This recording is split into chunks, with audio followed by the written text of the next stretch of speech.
मीलितं श्रीगुरवे नमः। श्रीचैतन्यमनोभीष्टं स्थापितं येन भूतले स्वयं रूपा कदा मह्यं ददाति स्वपदान्तिकम्।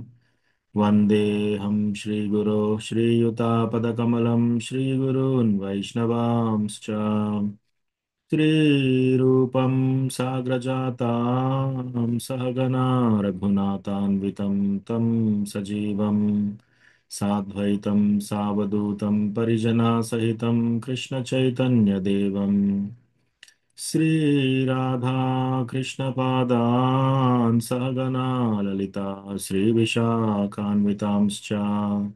हे कृष्णा करुणा सिंधो दीनबंधो जगत्पते गोपेशा गोपिका कांता राधा कांता नमोस्तुते। तप्त कांचना गौरांगी राधे वृंदावनेश्वरी वृषभानुसुते देवी प्रणमामि हरिप्रिये। वाञ्छाकल्पतरुभ्यश्च कृपा सिन्धुभ्य एव च पतितानां पावनेभ्यो वैष्णवेभ्यो नमो नमः। जय श्री कृष्ण चैतन्य प्रभु नित्यानंद श्री अद्वैता गदाधारा श्रीवासादि गौरभक्तवृंदा। हरे कृष्णा कृष्णा कृष्णा हरे हरे हरे रामा राम राम हरे हरे। मत्समो नास्ति पापात्मा अनुपराधी च कश्चन परिहारेऽपि लज्जा मे किं ब्रुवे पुरुषोत्तमा। युवतीनां यथा यूनी यूनां च युवतौ यथा मनोभिरमते तद्वन्मनो मे रमतां त्वयि। भूमौ स्खलितपादानां भूमिरेवावलम्बनं त्वयि जाता परादानां त्वामेव शरणं प्रभो। गोविन्दवल्लभे राधे प्रार्थये त्वमहं सदा त्वदीयम् इति जानातु गोविन्दो मां त्वया सह। राधे वृन्दावनाधीशे करुणामृतवाहिनी कृपया निजपादाब्जा दास्यं मह्यं प्रदीयताम्। त्रिनादपि सुनीचेन तरोरपि सहिष्णुना मानिना मानदेन कीर्तनीय सदा हरिः। कथञ्चन स्मृते यस्मिन् दुष्करं सुकरं भवेत् विस्मृते विपरीतं स्यात् श्रीचैतन्यं नमामि तम्। संसारदुःखजलधौ प्रदितस्य कामा क्रोधादिनक्रमकरे कवलीकृतस्य दुर्वासना निगडितस्य निराश्रयस्य चैतन्यचन्द्र मम देहि पदावलम्बम्। चैतन्यचन्द्र मम देहि पदावलम्बम्। ॐ नमो भगवते वासुदेवाय ॐ नमो भगवते वासुदेवाय ॐ नमो भगवते वासुदेवाय। नारायणं नमस्कृत्य नरं चैव नरोत्तमं देवीं सरस्वतीं व्यासं ततो जयमुदीरयेत्। नष्टप्रायेषु भद्रेषु नित्यं भागवत सेवया भगवति उत्तमश्लोके भक्तिर्भवति नैष्टिकी। హరే కృష్ణ. ఈరోజు మనకు అసైన్ చేసిన వర్స్ షేర్ చేస్తాను. శ్రీమద్ భాగవతం రెండో స్కందం 9వ చాప్టర్ 24వ శ్లోకం. ఎవరైనా ఒక డివోటీ కాల్ రిపీట్కి అన్మ్యూట్ చేయండి, తర్వాత మిగతా డివోటీస్ చెప్పవచ్చు.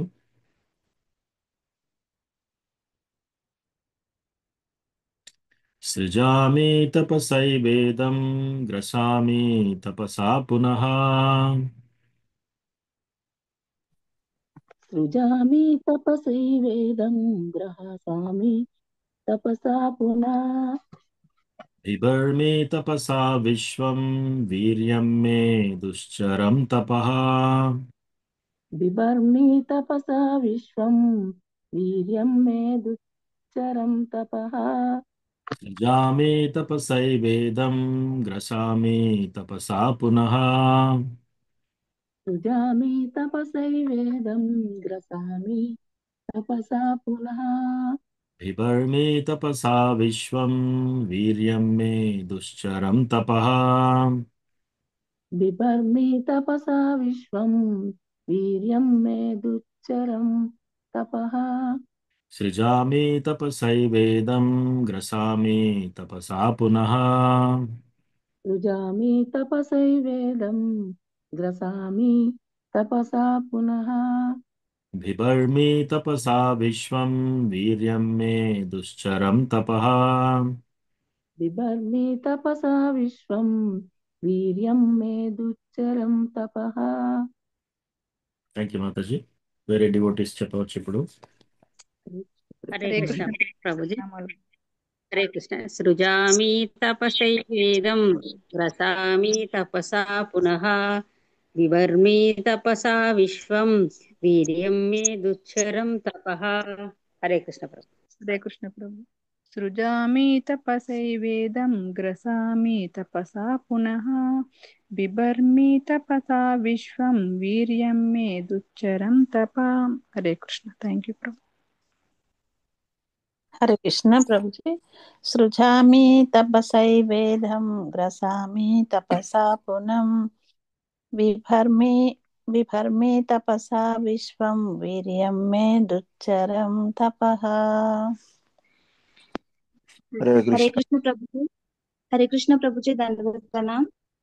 सृजामि तपसैवेदं ग्रसामि तपसा पुनः बिभर्मि तपसा विश्वं वीर्यं मे दुश्चरं तपः।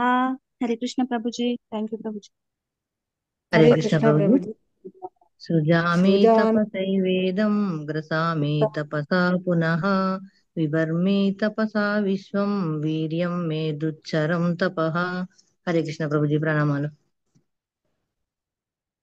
హరే కృష్ణ ప్రభు. సృజామి తపసా ఏవ ఇదం గ్రసామి తపసా పునః బిభర్మి తపసా విశ్వం వీరమే దుచ్చరం తప. థ్యాంక్ యూ ప్రభు. ధన్యవాదాలు. हरे कृष्ण प्रभु जी। सृजामि तपसैवेदं ग्रसामि तपसा पुनः बिभर्मि तपसा विश्वं वीर्यं मे दुच्चारं तपः। थैंक यू प्रभु जी। हरे कृष्ण। सृजामि హరే हरे కృష్ణ. कृष्ण प्रभु जी। सृजामि तपसै वेदं ग्रसामि तपसा पुनः विभर्मि तपसा विश्वं वीर्यं मे यच्चरं तपः. హరే కృష్ణ ప్రభుజీ ప్రణామాలు. సృజామి తపసైవేదం గ్రసామి తపసా పునః బిభర్మి తపసా విశ్వం వీర్యం మే దుశ్చరం తపః. హరే కృష్ణ ప్రభుజీ, ధన్యవాదాలు. హరే కృష్ణ ప్రభుజీ. ప్రణామం.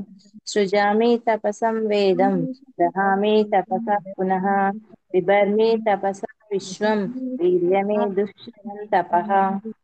तपः। हरे कृष्ण कृष्ण कृष्ण हरे हरे हरे हरे।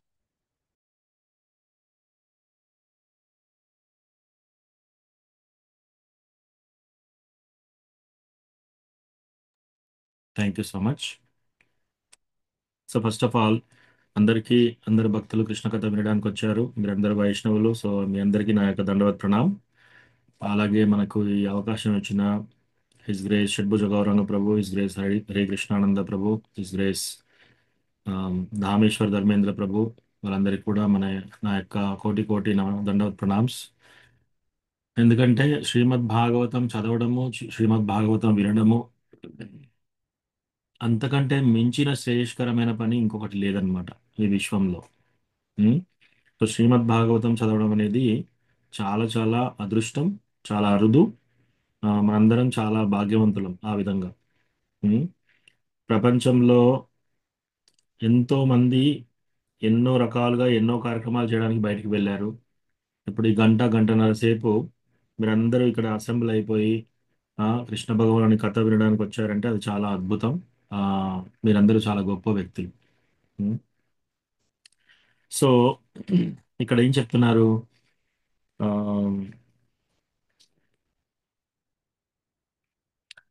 కాన్వర్జేషన్ సుఖదేవ గోస్వామి మరియు పరీక్షిత్ మహారాజ్ యొక్క ప్రశ్నలు, ఇంత ముందు చాప్టర్లో చాలా ప్రశ్నలు వేసిన తర్వాత ఆ, ఇప్పుడు బ్రహ్మ గారు ఆయన భగవంతుని ఒకసారి ఒక వాక్కు విని, తప అనేది విని ఆ తపస్సు చేయగా బ్రహ్మగారికి విష్ణుమూర్తి కృష్ణ భగవానుడు దర్శనమిచ్చి వైకుంఠ దర్శనం చూపిస్తాడనమాట. వైకుంఠ దర్శనం చూపించిన తర్వాత బ్రహ్మ అతనిని బ్రహ్మగారిని కొన్ని కోరుకోండి అని చెప్తారనమాట. మీకు ఏం కావాలో కోరుకోండి అని చెప్పేసి భగవంతుడు చాలా ప్రీతి పొందుతాడనమాట. ఎందుకని? బ్రహ్మ తపస్సు చేయడం వల్ల. సో ఈ శ్లోకం ఏం చెప్తుంది? సృజామి తపసై వేదం గ్రసామి తపసా పునః బిభర్మి తపసా విశ్వం వీర్యం మే దుశ్చరం తపః. సృజామి అంటే నేను ఈ సృష్టిని చేస్తున్నాను. సృజామి. తపస్స అంటే భగవంతుని యొక్క తపస్సు ద్వారా. ఉమ్, ఏవ అంటే తప్పకుండా. ఇదం, సారీ నా దగ్గర తెలుగు పుస్తకం లేదు ఈరోజు, ఇంగ్లీష్ నుంచి నేను ట్రాన్స్లేట్ చేసి చెప్తున్నాను మీకు. మీ బుక్ లో ఎగ్జాక్ట్ గా ఇట్లా ఉండకపోవచ్చు. సో తెలుగు భాగవతం కాపీ నా దగ్గర లేదు ఈరోజు. ఇదం అంటే ఇది. గ్రసామి తపస అంటే ఈ యొక్క శక్తి ద్వారా నేను దీన్ని సృష్టిస్తాను, లయం కూడా చేస్తాను. దాన్ని గుంజేస్తాను కూడా. పునః అగైన్, మళ్ళీ. బిభర్మి, దాన్ని మెయింటైన్ చేయడం. అంటే బిభర్మి అంటే ఆ, దాన్ని ఇప్పుడు సపోజ్ మనం ఇల్లు కట్టామనుకోండి, ఒకటి కట్టడం ఒకటి, కూల్చేయడం ఒకటి, ఆ మధ్యలో మెయింటైన్ చేయడం ఒకటి. అది మెయింటెనెన్స్, అది బిభర్మి. తపస్స, ప- తపస్సు. విశ్వం, ఈ మొత్తం భూమండలము, ఈ మొత్తం కాస్మోస్, ఈ మొత్తము యూనివర్స్ అంతా కూడా. వీర్యం, నా యొక్క శక్తి ద్వారా. మే, మై. దుశ్చరం, తపహ అంటే చాలా కఠినమైన తపస్సు ద్వారా. సో ఇక్కడ భగవంతుడు ఏం చెప్తున్నాడు? Translation and పర్పోర్ట్ by his divine grace AC భక్తి వేదాంత స్వామి శిల ప్రభుపాద్ కి Joy. I create this cosmos by such penance. I maintain it by the same energy, and I withdraw it all by the same energy. Therefore, the potency is penance only. So ఈ శ్లోకంలో విష్ణుమూర్తి కృష్ణ భగవానుడు బ్రహ్మగారికి ఏం చెప్తున్నాడంటే, ఈ creation, ఈ యొక్క సృష్టి నేను తపస్సు ద్వారా చేస్తున్నాను.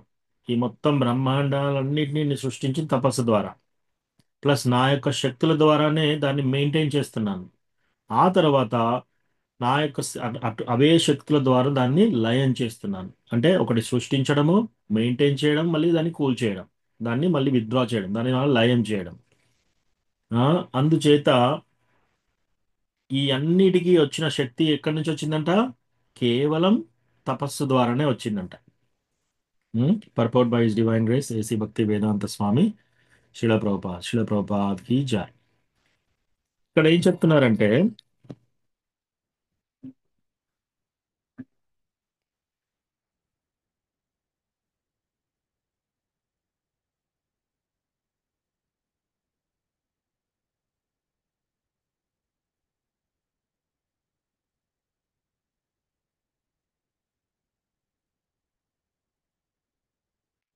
సో ఇక్కడ in executing finance one must be determine to return home back to God head and must decide to undergo all types of tribulations for that end.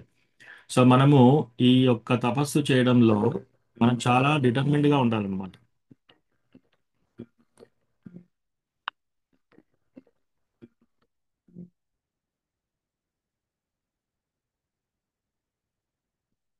So ఇక తపస్సు చేయడంలో మనం చాలా చాలా డిటర్మిన్డ్ గా ఉండాలంటే చాలా దృఢంగా ఉండాలన్నమాట. ఎలా? మనము భగవద్ధామానికి చేరుకోవాలనే దృఢ నిశ్చయం మనలో ఉండాలి తపస్సు చేసేటప్పుడు.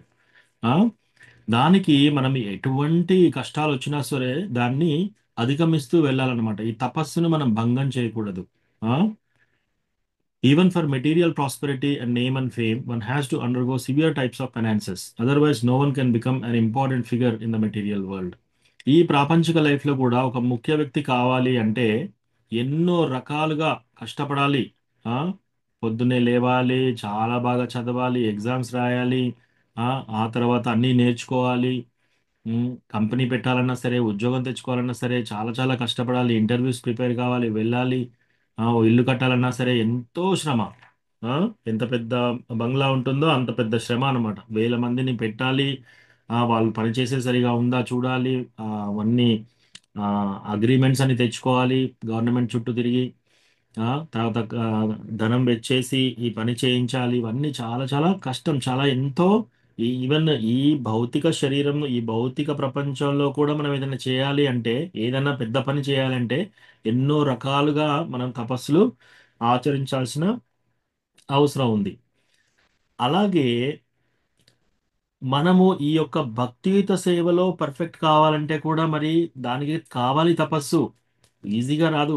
దానికి కూడా చాలా తపస్సు కావాలి. An easy going life and attachment of perfection and transcendental realization cannot go together.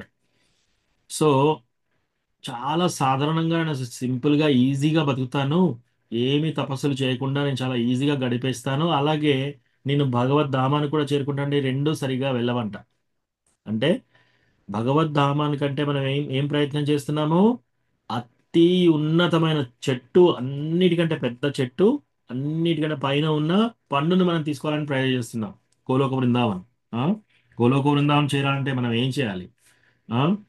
మనం ఏం చేయాలి? భూర్లోక, స్వర్గలోక, తర్వాత మహర్లోక, తపోలోక, జనలోక, సత్యలోక, బ్రహ్మగారి లోక, ఆవి దాటి ఆ తర్వాత భూమి రాపో నలోవాయు కమ్మనో బుద్ధిరేవచ అవన్నీ దాటి ఈ ప్రాపంచిక లేయర్స్ అన్ని దాటి అప్పుడు ఈ యొక్క భౌతిక ప్రపంచం దాటి బ్రహ్మజ్యోతిని దాటి వైకుంఠాన్ని దాటి ఆ, అయోధ్యను దాటి ద్వారకను దాటి ఆ, గోలోక బృందావన్. అంటే మనం ఏం చేస్తున్నాం? అన్నిటికంటే హైయెస్ట్ గోల్ పెట్టుకున్నాం మనం. భగవద్ధామం చేరుదామని చెప్పేసి చాలా పెద్ద అది పెట్టుకున్నాం. ఆ, సో ఇక్కడ ఈ ప్రపంచంలో ఈ చిన్న చిన్న పనులు చేయడానికి, ఒక భవనం నిర్మించడానికి, ఒక ఫ్యామిలీని మెయింటైన్ చేయడానికి, ఒక ఉద్యోగం చేసి మన ఫ్యామిలీ మెంబర్స్ని మెయింటైన్ చేయడానికి, ఆ, భర్తకి పిల్లలకి భోజనం వండి నలుగురిని పిలిచి ఇల్లు మెయింటైన్ చేయడానికి కూడా ఎంతో కష్టం. ఈ భౌతిక ప్రపంచంలో ఇలాంటి సింపుల్గా ఉండేదానికి ఇంత కష్టమైతే మరి మనం భగవద్ధామానికి వెళ్ళాలంటే మనం ఆ, ఎంత కఠినంగా మనం తపస్సు చేయడానికి రెడీగా ఉండాలి అంటున్నాడు ఇక్కడ. సో సింపుల్గా ఏమి తపస్సు చేయను నేను, అలాగే నేను భగవద్ధామానికి వెళ్తా అంటే ఈ రెండు సరిగా వెళ్ళవంట. అంటే మనం భగవద్ధామానికి వెళ్ళాలంటే కఠినమైన తపస్సు, దానికి దృఢ నిశ్చయం కావాలి. The Lord is more clever than any living entity. Therefore, he wants to see how painstaking the devotee is in devotional service. So భగవంతుడు మన యొక్క మన యొక్క దృఢ నిశ్చయము ఎంత కష్టపడగలుగుతాడు నా దగ్గరికి రావడానికి, అది కూడా చూస్తాడనమాట. భగవంతుడు చాలా చాలా తెలివిలేవాడు. మనము భగవంతుని ట్రిక్ చేద్దామని మనం ప్రయత్నం చేస్తున్నాం. ఈజీగా ఉండి ఈజీగా వెళ్దాం. ఆఫ్ కోర్స్ మిగతా దారుల కంటే భక్తియుత సేవ అన్నిటికంటే ఈజీ.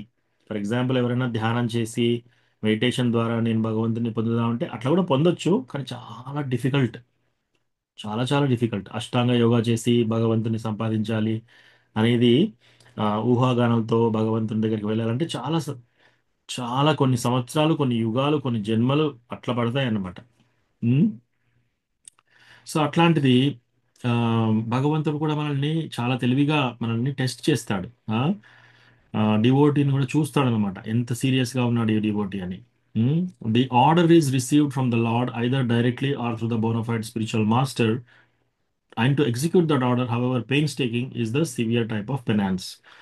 యూజువల్గా మనకు గురు మహారాజ్ యొక్క ఆర్డర్, ఆదేశం కొద్దీ మనకు డైరెక్ట్గా ఐదర్ భగవంతుని భగవంతుని యొక్క ఆదేశం మనకు గురు మహారాజ్ ద్వారా వస్తుంది అన్నమాట. సో గురు మహారాజ్ మనకు దీక్ష ఇచ్చే సమయంలో మనం ఏం చేస్తాము? నేను ఈ 4 నియమాలు పాటిస్తాను. ఏంటవి? మాంసాహారం తినను, మత్తు పదార్థాలు సేవించను, వ్యభిచారం చేయను, పరస్త్రీ పరపురుషులతో అక్రమ సంబంధాలు పెట్టుకోను, జూదమాడను. ఈ 4 ప్రామిసెస్ చేశాము.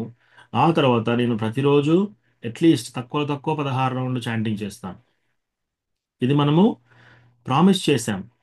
సో అప్పుడు మనకి గురువు కృప వల్ల మనకి మంత్రదీక్ష వస్తుంది అన్నమాట. హరినామ దీక్ష, మంత్రదీక్ష. సో ఇది మనకు డైరెక్ట్గా కృష్ణ భగవానుడు ఈ యొక్క గురువు ద్వారా మనకు యాక్చువల్గా ఇది ఇస్తున్నాడు అన్నమాట. ఎంత కష్టమైనా సరే నువ్వు ఇవి పాటించాల్సిందే. ఎందుకు? నువ్వు ప్రామిస్ చేశావు. One who follows the principles rigidly is sure to achieve success in attaining the lord's mercy. ఎవరైతే చాలా దృఢ నిశ్చయంతో ఆ, గట్టిగా ఈ యొక్క తపస్సులు ఆచరిస్తారో వాళ్ళకి భగవంతుని యొక్క కృప కంపల్సరీ లభిస్తుంది అట. అది పర్పోట్లో శ్రీల ప్రభుపాద్ మనకి చెప్తున్నారు అనమాట. సో ఇప్పుడు మన ఉదాహరణకి ఆ, పాండవుల స్టోరీ తీసుకుందాము.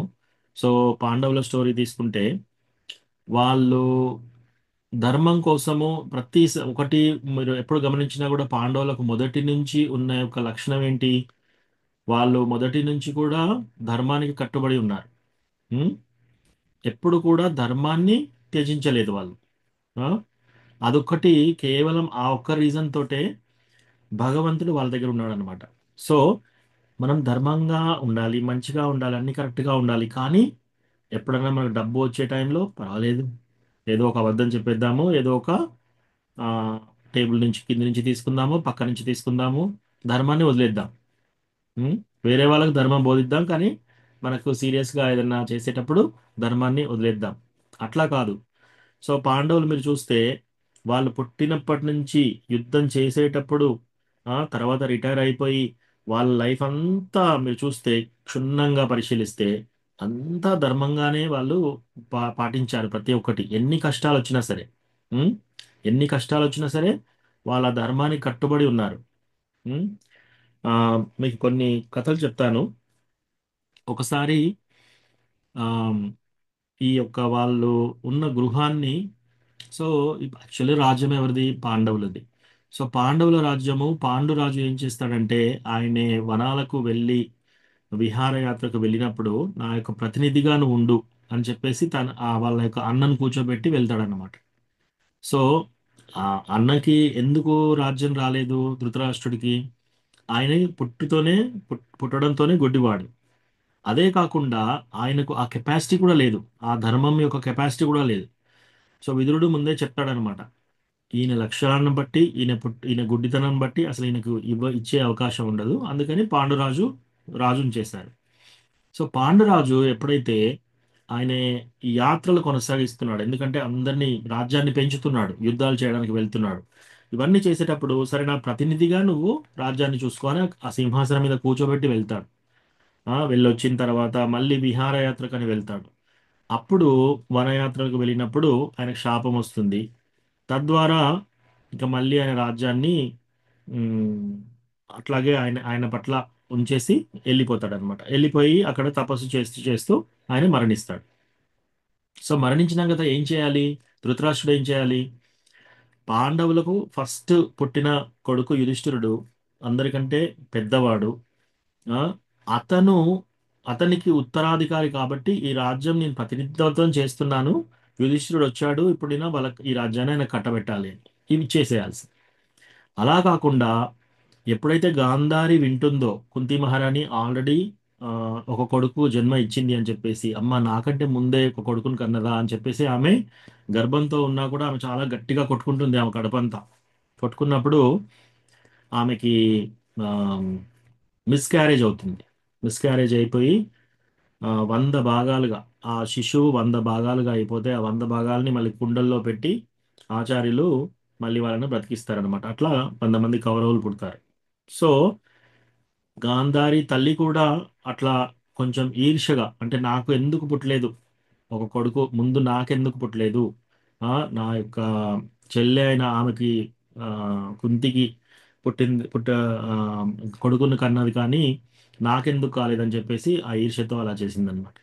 సో అట్లా యుధిష్ఠిరుడు అన్ని విధాలుగా సింహాసనానికి అర్హుడు. ఎందుకు? ఫస్ట్ ఆఫ్ ఆల్ ప్రతి ఒక్కటి ఆయన ధర్మంగా చేస్తాడు అనమాట. ప్రతిదీ సత్యమే పలుకుతాడు, అన్ని ధర్మంగా చేస్తున్నాడు. ప్లస్ విదురుడు, వీళ్ళందరూ మంచి మంచి ఆ, వృద్ధులు, వీళ్ళందరూ టెస్ట్ చేశారు ఆయనని. ఆయన టెస్ట్ చేశారు, దుర్యోధను టెస్ట్ చేశారు. అటు ఏజ్తో అయినా సరే, ఆ క్యారెక్టర్ అయినా సరే, ఆ, ఆయన యొక్క అన్ని విధాలుగా యుధిష్ఠిరుడు అర్హుడు అని చెప్పేసి. సో అట్లా అని చెప్పేసి వాళ్ళకి ఆ రాజ్యం ఇవ్వడానికి వాళ్ళు పెరుగుతూ ఉంటే, వాళ్ళని ఒకరోజు ఆ, భీముడు భీముణ్ణి చంపడం కోసము దుర్యోధనుడు పాయిజన్ పెడతాడు. పాయిజన్ పెట్టేసి ఆ నీళ్ళలో తోసేస్తాడు. కానీ ఆయన ఇంకా బలవంతుడుగా 1000 ఏనుగుల బలంతో వచ్చేస్తాడు మళ్ళీ తర్వాత. ఆ తర్వాత వీళ్ళను అందరినీ ఫ్యామిలీని ఒక ఎక్స్కర్షన్ పంపిస్తాము మీకు అని చెప్పేసి ఆ, ఒక పూజా టైంలో మీరు వారణావట్ అనే ప్రదేశానికి వెళ్ళండి అని చెప్పేసి వాళ్ళకి అక్కడ ఒక లక్కతో చేసిన గృహాన్ని కడతారనమాట. అక్కడ కట్టి వాళ్ళ ప్లాన్ ఏంటంటే అది కాలబెట్టేస్తే అందరూ అందులో చనిపోతారు. అట్లా ప్లాన్ చేస్తారు కానీ విదురుడి వల్ల వాళ్ళు ఆ, బయటపడతారు. కానీ ఇవన్నీ జరుగుతున్నా కూడా వాళ్ళు ధర్మాన్ని తప్పట్లేదు. వాళ్ళు ధర్మంగానే ఉంటున్నారు ఇన్ని కష్టాలు వచ్చినా సరే. కుంతి మహారాణికి ఆల్రెడీ హస్బెండ్ చనిపోయారు, అయినా పిల్లల్ని పట్టుకొని వెళ్ళింది. ఇల్లు కాలబెట్టినా సరే వాళ్ళు బయటపడ్డారు. బయటపడ్డ తర్వాత వాళ్ళందరూ నడుస్తూ నడుస్తూ వెళ్తున్నారు. వెళ్తుంటే బాగా అలసిపోయి ఉంటారు. బాగా అలసిపోయింది. అప్పుడు వాళ్ళు ఒక చెరువులో స్నానం చేయడానికి వెళ్దామని ఇట్లా వెళ్తూ ఉంటే ఒక వాయిస్ వినబడుతుంది అనమాట. మీరు ఇక్కడ ఇప్పుడు స్నానం చేయడానికి వీలు లేదని చెప్పేసి. అదేంటి, ఇది సరస్సు, ఎవరైనా స్నానం చేయొచ్చు అని చెప్పేసి అందులోకి దిగడానికి ప్రయత్నం చేస్తుంటే అప్పుడు బాణాలు వచ్చేస్తూ ఉంటాయి అన్నమాట. ఒక గంధర్వుడు, ఆయన పేరు వచ్చేసి చిత్రరథ. ఆ చిత్రరథ ఏం చేస్తున్నాడు, బాణాలు సంచరిస్తున్నాడు అనమాట, బాణాలు వేస్తున్నాడు. అప్పుడు ఇమీడియట్ గా అర్జునుడి చేతిలో ఇది ఉంది, ఏంటి, లాంతన్, ఆ, ఆ, వెలుగు చూపించడానికి ఒక లైట్ ఉంది. ఆ లైట్ తో ఆ ఆరోస్ అన్ని పక్కకు అనేసి ఇమీడియట్ గా ఆయన ధనస్సు తీసుకొని ఆయనతో యుద్ధం చేస్తాడు. ఆయన విలువిద్య. అలా యుద్ధం చేస్తూ చేస్తూ చేస్తూ ఆయన ఓడిస్తాడు. ఓడిచేసి ఆయన రథం ఉంటుంది, చిత్రరథ. ఆ, సో ఆ రథాన్ని కూడా దగ్ధం చేస్తాడనమాట. కంప్లీట్ మండిపోయేలాగా చేస్తాడు అర్జునుడి యొక్క బాణాలతో.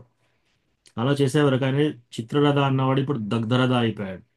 సో ఆ చిత్రరథ వచ్చేసి, అసలు నేను దైవలోకం నుంచి వచ్చాను, నేను గంధర్వుణ్ణి, భూలోకంలో ఎవరు కూడా నన్ను ఈ విధంగా ప్రార్థన చేయలేరు. కేవలం ఎవరైనా సరే ఒక సంవత్సరం పాటు బ్రహ్మచర్యం నిష్టగా ఎవరైతే చేస్తారో వాళ్ళు తప్ప ఇంకెవరు నన్ను ఓడించలేరు. అంటే దాని అర్థం ఏంటి, అర్జునుడు సంవత్సరం పాటు బ్రహ్మచర్యంలో ఉన్నాడు అన్నమాట. ఉం? అంటే ధర్మం పాటిస్తున్నారు వాళ్ళందరూ. అందరూ కూడా ధర్మం పాటిస్తున్నారు. సో మనము ఫస్ట్ ఆఫ్ ఆల్ ఈ డివోషనల్ సర్వీస్ లో ఎంటర్ కావడమే మనం కూడా చాలా ధర్మంగా ఉండాలని చెప్పేసి మనము ఇవన్నీ తీసుకుంటాం. ఏంటి, వావ్స్ తీసుకుంటున్నాం మనం. గురు మహారాజ్ దగ్గర మనం వావ్స్ తీసుకుంటున్నాం. ఎట్టి పరిస్థితిలో కూడా మనము ఎటువంటి పరిస్థితి వచ్చినా సరే, ప్రతిరోజు నేను 16 రౌండ్లు చాంటింగ్ చేస్తానంటే ప్రతిరోజు 16 రౌండ్లు చాంటింగ్ చేయాలి. నాకు సర్జరీ అయినా సరే, హాస్పిటల్లో ఉన్నా సరే, ఇంటెన్సివ్ కేర్ యూనిట్లో ఉన్నా సరే, ఆమ్, ఏ టైం అయినా సరే కంపల్సరీ 16 రౌండ్లు చాంటింగ్ చేయాలి. ఇంట్లో ఎవరైనా సరిగా ఉన్నా సరే, ఇంట్లో ఎవరైనా సరిగా లేకపోయినా సరే, ఎటువంటి పరిస్థితిలోనైనా సరే మనం 16 రౌండ్లు కంపల్సరీ చాంటింగ్ చేయాలి. ఎందుకు, గురు మహారాజ్ దగ్గర మనం ప్రామిస్ చేస్తాం. రెండోది, మనం వావ్స్ తీసుకున్నాం. మాంసాహారం తినము అంటే మాంసాహారం తినకూడదు. ఒక్కసారి ఎక్సెప్షన్ తీసుకుంటాను నేను, ఇట్లా ఏమి ఉండదు. ఒక్కసారి కూడా ఎక్సెప్షన్ ఉండదు. తర్వాత మత్తు పదార్థాలు సేవించను. ఎట్టి పరిస్థితుల్లో మత్తు పదార్థాలు సేవించకూడదు. పరస్త్రీ పరపురుషులతో అక్రమ సంబంధం పెట్టుకోకూడదు. ఎటువంటి కండిషన్లో కూడా అది అట్లా చేయకూడదు. తర్వాత జూదం ఆడకూడదు. సో దాంట్లో కూడా మనం చాలా నిష్టగా అవి మనం పాటిస్తూ ఉండాలి. ఏకాదశి వ్రత, ఏకాదశి వ్రత మనం ఎందుకు చేస్తాం, ఇది కృష్ణకి చాలా ప్రీత్యర్థం. సో కృష్ణకి చాలా ప్రీత్యర్థం కాబట్టి మనం ఏకాదశి వ్రతం చేయాలని. సో అట్లా పాండవులు సో అలా చేస్తున్నారు. చేస్తూ చేస్తూ ఉంటే వాళ్ళు వెళ్తారు. వెళ్ళిన తర్వాత ఆ, అర్జునుడు ఒక బ్రాహ్మణుని రూపంలో వెళ్ళేసి ఆ ధనస్సు, చాప రూపంలో ఉన్న ధనస్సును ఛేదించేసేసి ద్రౌపదిని వివాహం ఆడతారు. వివాహం ఆడిన తర్వాత మళ్ళీ అందరూ ఇంకా వీళ్ళు బతుకున్నారని చెప్పి అందరికీ తెలుస్తుంది. అప్పటికి వాళ్ళు మళ్ళీ రాజ్యానికి వస్తారు. ఇప్పుడు ఏం చేస్తున్నారు, వాళ్ళు మళ్ళీ రాజ్యానికి వచ్చినాక ఇప్పుడు మీరందరూ చనిపోయారని చెప్పేసి నేను యువరాజుని చేశాను దుర్యోధుని అని చెప్పేసి రాజ్యాన్ని రెండు విధాలుగా విభజిస్తారు. సో అసలు రాజ్యం ఎవరిది, పాండవులది. వీళ్ళ రాజ్యాన్ని వాళ్ళు రెండు విధాలుగా విభజించడానికి వాళ్ళెవరు. సో వాళ్ళు అన్ని అధర్మాలుగా చేశారు కౌరవాలు. సో అట్లా విభజన చేసిన తర్వాత బంజరు భూమి ఉంటుంది, అక్కడ రాళ్ళు రప్పలు తప్ప ఏమీ లేవు అక్కడ. అటువంటి ప్రదేశాన్ని ఇచ్చి మీరు వెళ్ళుకోండి అంటారు. అయినా కూడా సరే పెద్దలు కదా వాళ్ళు చెప్తున్నారు అని చెప్పేసి యుధిష్ఠిరుడు ఒప్పుకుంటాడు. ఒప్పుకొని కృష్ణ బలరాం సహాయంతో వాళ్ళు వెళ్ళి విశ్వకర్మని పిలిచి చక్కగా మయసభ అవన్నీ నిర్మించుకుంటారు. ఇంద్రప్రస్థ అవన్నీ క్రియేట్ చేసేసి, ఇదొక ఎగ్జాంపుల్.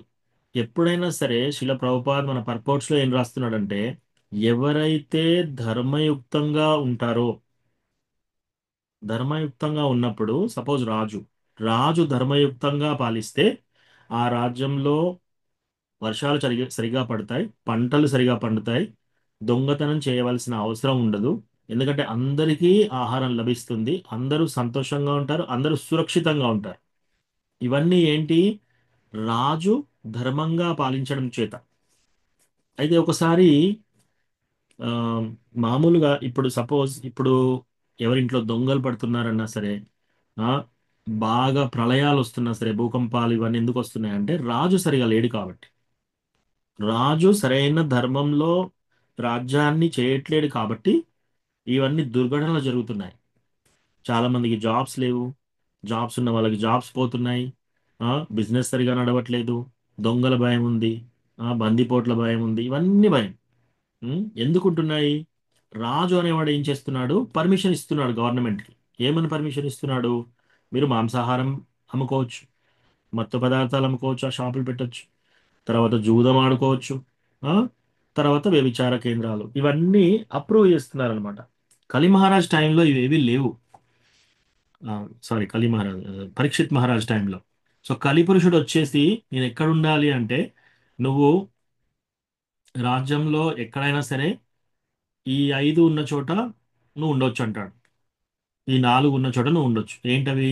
ఎక్కడైతే మాంసాహారం అమ్ముతున్నారో అక్కడ ఉండొచ్చు నువ్వు. ఎక్కడైతే మత్తు పదార్థాలు అమ్ముతున్నారో అక్కడ నువ్వు ఉండొచ్చు. ఎక్కడైతే వ్యభిచారం చేస్తున్నారో అక్కడ ఉండొచ్చు. ఎక్కడైనా జూదం చేస్తున్నారంటే అక్కడ ఉండొచ్చు. అయితే కలిపురుషుడు వెళ్ళి మొత్తం భూమండలం అంతా తిరుగుతాడు. ఎక్కడా లేదు, ఒక కేంద్రం కూడా లేదు. అంటే దాని అర్థం ఏంటంటే అప్పట్లో ఇటువంటి కేంద్రాలు అసలు ఎక్కడా లేవు. ఉమ్. సో ఇవన్నీ గవర్నమెంట్ ఏంటంటే ఓపెన్ గా, అంటే అందరికీ ఓపెన్ గా ఉండాలి అని చెప్పేసి ఈ విధంగా ఈ కేంద్రాలను ఓపెన్ చేసేసి, ఫస్ట్ ఆఫ్ ఆల్ అమ్మే వాళ్ళకి ప్రాబ్లం, కొనుక్కునే వాళ్ళకి ప్రాబ్లం, ఆ సరఫరా చేసే వాళ్ళకి ప్రాబ్లం. దాంతో ఎవరన్నా ఒకవేళ ఏదన్నా డబ్బు గడించినా కూడా తద్వారా కూడా కష్టాలే వస్తాయి. సో ఇవన్నీ చెప్పేవాళ్ళు లేరు. సో ఇట్లా ఈ గవర్నమెంట్ అన్ని ఇటువంటి ఓపెన్ చేసినప్పుడు ఇదంతా అధర్మం కాబట్టి వర్షాలు పడవు. వర్షాలు పడవు కాబట్టి పంటలు పండవు. పంటలు పండవు కాబట్టి వాళ్ళు ఏం చేయాలి? ఇంపోర్ట్ చేసుకోవాలి. ఫుడ్ ఐటమ్స్ ఏం చేయాలి? వేరే రాష్ట్రాల నుంచి, వేరే దేశాల నుంచి ఇంపోర్ట్ చేసుకోవాలి. అప్పుడు ధర పెరుగుతుంది. మరి ఆ ధర పెట్టి కొనడానికి అందరి దగ్గర డబ్బు ఉండదు. సో కొందరికి చాలా ధనం, కొందరికి తక్కువ ధనం. దీంట్లో ఏం చేస్తారు? ఆకలికి ఆ, దొంగతనాలు చేయడం మొదలు పెడతారు. సో దొంగతనాలు చేయడము, మనుషుల్ని చంపడము, ఇవన్నీ స్టార్ట్ అవుతాయి అన్నమాట. ఇదంతా ఏంటి? బేసికల్లీ ఇదంతా వర్ణాశ్రమ సిస్టమ్ దెబ్బతిని రాజులు సరిగా రాజ్యాన్ని ఆ, మ్, నడపకపోతే ఇవన్నీ జరుగుతాయి. ఓకే. సో అట్లా వాళ్ళు బంజరు భూమిలో పాండవులు ఇంద్రప్రస్థాన్ని కట్టుకున్న తర్వాత రాజసూయ యాగం చేస్తారు. రాజసూయ యాగం చేసినప్పుడు అప్పుడు కూడా మళ్ళీ దుర్యోధనుడు వచ్చేసి ఈర్ష్య పడతాడు. ఈర్ష్య పడేసి తండ్రి దగ్గరికి వెళ్ళి నేను ఆత్మహత్య చేసుకుంటాను, నాకు ఆ ఇంద్రప్రస్థం కావాలి. ఉమ్, అధర్మంగా వాళ్ళని ఏం చేస్తాడు? పిలిపిస్తాడు. సో ఇప్పుడు ఇప్పుడు ఆమ్, యుధిష్ఠిరుడు ఏం చూస్తున్నాడు? హస్తినాపూర్ యొక్క రాజు పిలుస్తున్నాడు కాబట్టి ఆయన వస్తాడు. ఆయనకు జూదం ఆడడానికి ఇష్టం లేదు. వచ్చేటప్పుడు అనుకుంటాడు ఇది కాదు అని, కానీ క్షత్రియ ధర్మం ప్రకారం ఎవరైనా ఇన్వైట్ చేస్తే ఆడాలి. సో అట్లా వస్తారు. వచ్చిన తర్వాత ఆ పాచికలు అదంతా గేమ్ అంతా తొండి తొండి చేసేసి అది ఆ, అధర్మంగా చాలా హేయంగా వీళ్ళని ఓడిస్తారు. ఓకే. ఓడించడమే కాకుండా వాళ్ళ వాళ్ళ భార్యని దాసి అని చెప్పేసి వస్త్రాపరణ చేయడానికి కూడా అవమానం చేస్తారు. సో ఇప్పుడు అవమానం చేసేటప్పుడు అక్కడే అర్జునుడు కూర్చొని ఉన్నాడు, అక్కడే భీముడు కూర్చొని ఉన్నాడు. ఇమీడియట్ గా వెళ్ళి వాళ్ళని కొట్టొచ్చు కదా, వాళ్ళని చంపొచ్చు కదా. కానీ ఆ టైంలో వాళ్ళ ధర్మం ఏంటి? అది పాటిస్తున్నారు వాళ్ళు. అంటే చూడండి, వాళ్ళు ఎంత దూరం వరకు వెళ్తున్నారు ధర్మంతో పాటు. ఇప్పుడు వాళ్ళ యొక్క భార్య వస్త్రాపహరణం జరుగుతుంది అక్కడ, జూదంలో ఓడిపోయారు. అది కూడా వీళ్ళు అధర్మంగా ఓడించారు. ఓడిపోయిన తర్వాత ఇప్పుడు వాళ్ళందరూ ఆ గేమ్లో, ఆ యొక్క ఆటలో వీళ్ళు ఇప్పుడు దాసులుగా ఉన్నారు కాబట్టి వాళ్ళు రివోల్ట్ చేయకూడదు, వాళ్ళు వ్యతిరేకించకూడదు. అందుకని యుధిష్ఠుడు ఏం చేస్తున్నాడు? ధర్మంగా అలాగే కూర్చొని ఉన్నాడు, అన్నదమ్ములు అలాగే కూర్చొని ఉన్నారు. కానీ వీళ్ళు దుర్యోధనుడు వాళ్ళు పార్టీ ఏం చేస్తున్నారు? ఆమెను దూషించడము ప్లస్ వస్త్రాపరణం చేయడం ఇవన్నీ ప్రయత్నాలు చేస్తున్నారు. సో ఇట్లా వాళ్ళు అధర్మంగా చేస్తున్నారు, వీళ్ళు ధర్మంగా చేస్తున్నారు. అంటే వాళ్ళ ధర్మానికి ఒక గేట్ అనేది లేదు. లైఫ్లో ఏదొచ్చినా సరే ఆ ధర్మాన్ని మాత్రం వాళ్ళు వదిలిపెట్టలేదు. సో మనం కూడా ఏం చేయాలంటే ఒక్కసారి మనం దీక్ష తీసేసుకున్న తర్వాత, ఒక్కసారి మనము ఇస్కాన్ టెంపుల్కి వచ్చినాక, ఒకసారి మనం కమిట్ అయిపోయి భగవంతుని పాదాలకు ఆశ్రయం తీసుకున్న తర్వాత మనకు కూడా కొన్ని సంఘటనలు ఎదురవుతాయి. మనకు కూడా మన ఇంట్లో ఎవరైనా మరణించవచ్చు, మన ఇంట్లో ఎవరైనా మనకు ధనం పెరగొచ్చు, తగ్గొచ్చు. ఆ మనకు ఒక్కోసారి కష్టం పెరగొచ్చు, కష్టాలు తగ్గొచ్చు, మనకు ఒక వ్యాధి రావచ్చు. మనకు ఎటువంటి సంఘటనలు వచ్చినా సరే మనము ఎప్పుడు కూడా ఈ యొక్క కమిట్మెంట్, మనం ఏదైతే ఈ తపస్సు మనం తీసుకున్నామో, స్వీకరించామో దాన్ని ఎన్నటికీ వదలకూడదు అన్నమాట. ఎటువంటి కష్టం వచ్చినా సరే, ఎంతటి కష్టం వచ్చినా సరే వదలకూడదు. ఎప్పుడైతే మనం అలా చేస్తామో ఆటోమేటిక్గా కృష్ణ మన సైడ్ ఉంటాడు. ఆటోమేటిక్గా సి ఇవన్నీ కష్టాలలో ఎప్పుడు ఇవన్నీ కష్టాలు వచ్చినప్పుడల్లా కృష్ణ పాండవులతోనే ఉన్నాడు. అంటే మనం కూడా ఎప్పుడన్నా మన లైఫ్లో కూడా ఎప్పుడూ హ్యాపీనెస్ ఉండదు. మన లైఫ్లో ఉంటుంటే హెచ్చు తగ్గులు గ్యారంటీ. ఈరోజు సుఖంగా ఉన్నామంటే ఇంకో రోజు దుఃఖంగా ఉంటాం. ఈరోజు హెల్తీగా ఉన్నాము, ఈరోజు ఆరోగ్యంగా ఉన్నామంటే ఇంకో రోజు అనారోగ్యంగా ఉంటాం. ఇంకో రోజు అంటే కొన్ని కొన్ని నెలల తర్వాత అట్లా. సో ఏదైనా సరే, బయట జరిగేది ఏమైనా సరే, మనం మాత్రం దృఢ నిశ్చయంతో ఈ తపస్సులో ఉండాలన్నమాట. ఈరోజు శ్లోకంలో కూడా అదే చెప్తున్నారు. ఏమని? ఈ యొక్క ఆ, బ్రహ్మకి భగవంతుడు చెప్తున్నాడు అనమాట. దర్శనం ఇచ్చిన తర్వాత నా యొక్క హృదయం ఈ ఈ యొక్క తపస్సే నా హృదయం, తపస్సే నా యొక్క ఆత్మ. అందుకని ఈ తపస్సు నేను నాన్ డిఫరెంట్. నేనే తపస్సును. కృష్ణ అంటున్నాడు, నేను సృష్టి చేయడము, దీన్ని మెయింటైన్ చేయడము, దీన్ని మనం లయం చేయడము, ఈ ఈ బ్రహ్మాండం అంతా కూడా ఓన్లీ తపస్సు ద్వారానే అవుతుంది. ఆ? ఈ నా యొక్క పవర్ కూడా, నా యొక్క శక్తి కూడా ఈ తపస్సు ద్వారానే వస్తుంది అని. సో మనం కూడా ఆ తపస్సు ద్వారానే మనము గోలోక బృందావనం వరకు చేరగలుగుతాం అన్నమాట. ఆ? సో మనము ఇప్పుడు పాండవులు అట్లా చేసే వాళ్ళంతా పోలిస్తే మనం చేసేది ఎంత చాలా తక్కువ. ఈ 4 నియమాలు పాటించాలి. ఎందుకు? ఈ 4 కూడా 4 రెగ్యులేటివ్ ప్రిన్సిపల్స్ ఆఫ్ ఫ్రీడమ్.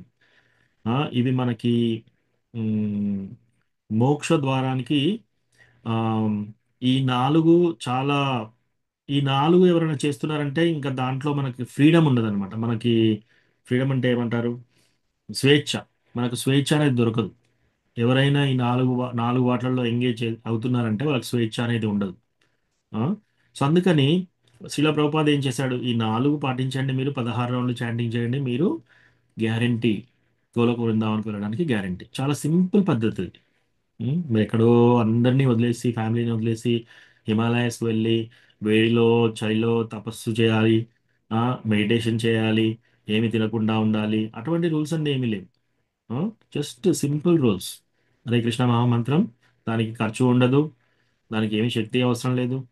ఒక దగ్గర కూర్చొని మన మనసులో హరే కృష్ణ మహామంత్రం చెప్తూ ప్రతిరోజు చాంటింగ్ బ్యాగ్ తీసుకొని హరే కృష్ణ కృష్ణ కృష్ణ హరే హరే, హరే రామ రామ రామ హరే హరే, అలా. సో అట్లా చాంటింగ్ చేస్తూ చేస్తూ ఈ 4 రెగ్యులేటివ్ ప్రిన్సిపల్స్ ఫాలో అయ్యి మనం స్ట్రిక్ట్గా సీరియస్గా ఉన్నామనుకోండి, ఆటోమేటిక్గా కృష్ణ ఎప్పుడు మన ఎందు ఉంటాడు, మనకు హెల్ప్ చేస్తాడు, మనం గోలోక బృందావనికి వెళ్తాం. సో మళ్ళీ పాండవులు చూడండి. సో ఇదంతా అయిపోయింది. సరే పోనీ, ఈరోజు జూదం ఆడారు, జూదంలో ఓడిపోయారు, అన్నీ బెట్ చేశారు, పనంగా అన్ని పెట్టారు. ఒకటి ఊరు పెట్టారు, వాళ్ళ అస్త్రాలు పెట్టారు, తర్వాత వాళ్ళ అన్నదమ్ములను పెట్టారు, ఆ తర్వాత భార్య, అన్నీ కోల్పోయారు. భార్య యొక్క ఆ, దాన్ని ఏమంటారు, సభలో అవమానం జరిగింది. ఇవన్నీ అయిపోయాయి. ఇవన్నీ అయిపోయిన తర్వాత మళ్ళీ తెల్లారి మళ్ళీ పిలుస్తారు. మళ్ళీ ధృతరాష్ట్ర సందేశం పంపిస్తాడు. ఆ? సో అప్పుడు మళ్ళీ వస్తాడు ధర్మరాజు. నిన్ననే కదా ఇలా జరిగింది, నేను ఎందుకు వస్తాను అని మాట ధిక్కరించలేదు అనమాట. ధర్మంగా వాళ్ళు పిలిచారు, నేను వెళ్ళాలి. అట్లా వెళ్తాడు. వెళ్ళినప్పుడు అక్కడ ఒక గేమ్ ఆడతారు. ఏంటి? మీరు ఈ గేమ్ గెలిస్తే కౌరవులు ఆమ్, 12 ఏళ్ళ ఆ, వనవాసం ప్లస్ ఒక ఒక సంవత్సరం అజ్ఞాతవాసం. సో అట్లా ఒకవేళ మీరు ఓడిపోతే మీరు వెళ్ళాలి. సో అట్లా వాళ్ళను రాజ్యాన్ని కూడా అట్లా బహిష్కరించేస్తారు. ఓకే. సో ఇప్పుడు మనకు దర్శన్ టైం అవుతుంది, కృష్ణ బంధు ప్రభు దర్శన్ కోసం.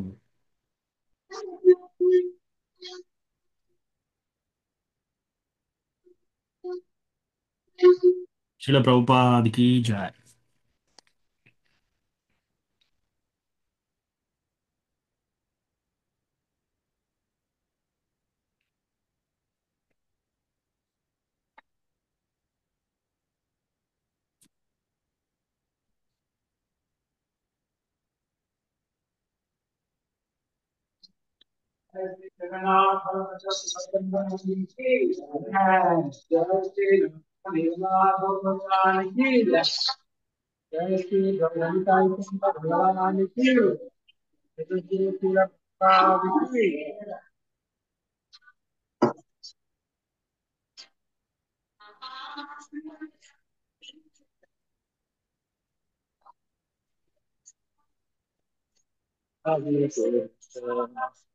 జయ శ్రీ శ్రీ గౌడితాయికి జయ.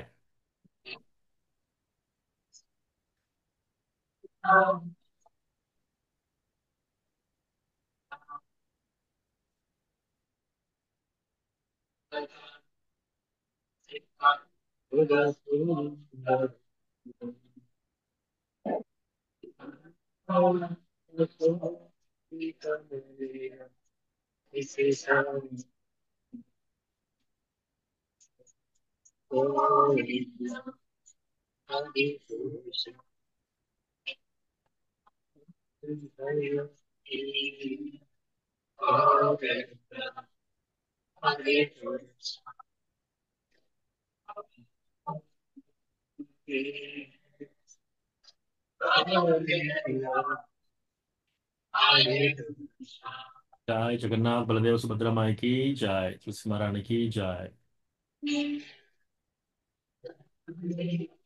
देव की जय.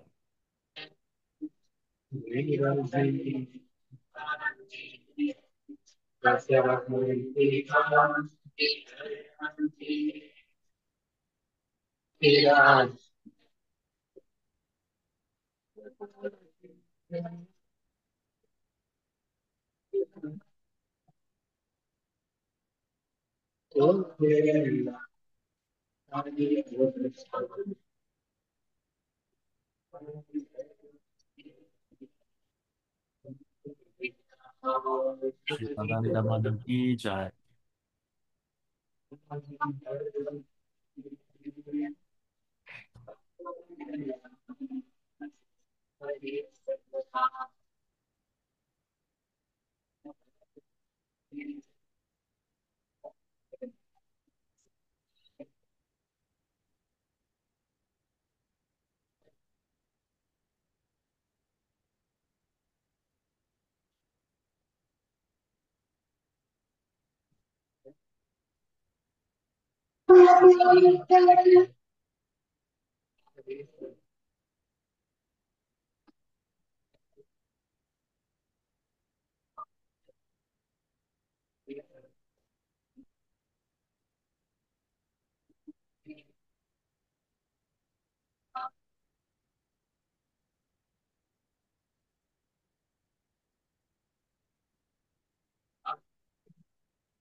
హరే కృష్ణ.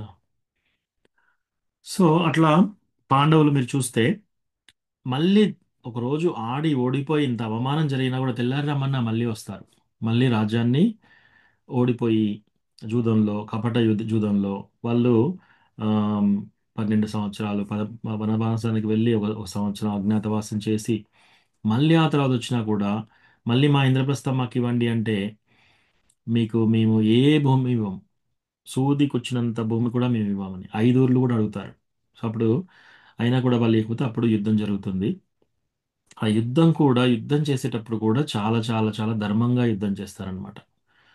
సో వాళ్ళ లైఫ్ మొత్తం మీరు చూస్తే అన్నీ ధర్మ ప్రకారంగానే చేశారు, రైట్? ప్లస్ తపస్సు, వాళ్ళ లైఫ్ అంతా కూడా ఒక తపస్సే. భీష్ముడు చూసినా కూడా మీరు ఆయన లైఫ్ అంతా కూడా ఒక తపస్సే. తర్వాత సరే ఇవన్నీ ఏంటి, మనము ద్వాపర యుగంలో పాండవులు, భీష్ముడు వీళ్ళందరూ గొప్పవాళ్ళు. మరి వాళ్ళు చేశారు, మన పరిస్థితి ఏంటి? మనం ఎలా చేస్తాము? మనకు కూడా ఇక్కడ ఎగ్జాంపుల్స్ కొన్ని కావాలి కదా ఇట్లాంటి చేసేవాళ్ళు. ఉదాహరణలు చెప్తాను. శిల ప్రభుపాద్. సో శిల ప్రభుపాద్ 70 సంవత్సరాలు వచ్చిన తర్వాత ఆ, మన ఈ గ్రూప్లో కొందరికి 70 సంవత్సరాలు దాటాయి, కొందరు 70 సంవత్సరాలు టచ్ అవుతున్నారు, కొందరు ఉన్నారు. సో 70 సంవత్సరాల వయసులో ఆయనకు అమెరికాలో ఎవ్వరూ తెలియదు, చుట్టాలు ఎవరూ లేరు, ఆయన దగ్గర డబ్బు లేదు. 40 రూపాయలు, ఇండియన్ రూపాయలు 40 రూపాయలు జేబులో ఉన్నాయి. ఆయన కార్గో షిప్ ఎక్కేసి, విమానంలో రాలేదు అమెరికాకి, కార్గో షిప్లో అంటే లగేజ్ అంతా గూడ్స్ ట్రైన్ లాగా గూడ్స్ పంపిస్తారు చూడండి, అట్లా పడవల్లో కూడా గూడ్స్ పంపించే దాంట్లో ఆ షిప్లో ఎక్కాడు. అది 40-50 రోజుల ప్రయాణం సముద్రంలో. అలా వెళ్తూ వెళ్తూ ఉంటే 2 సార్లు హార్ట్ అటాక్ వచ్చింది. ఓకే. హార్ట్ అటాక్ తర్వాత ఇంకొక అతను ఒక డివోటీ చెప్పాడు అనమాట. అసలు హార్ట్ అటాక్ అంటే ఏంటంటే మీ యొక్క ప్రతి ఒక్క నర్వ్, ప్రతి ఒక్క నరము, మీ బాడీలో ప్రతి ఒక్క సెల్ అతి భయంకరంగా నొప్పిగా ఉంటుంది అనమాట హార్ట్ అటాక్ వచ్చినప్పుడు. మొత్తం బాడీలో మీకు ఎన్ని సెల్స్, కొన్ని కోట్లాది కోట్లాది సెల్స్ ఉంటాయి అన్నమాట.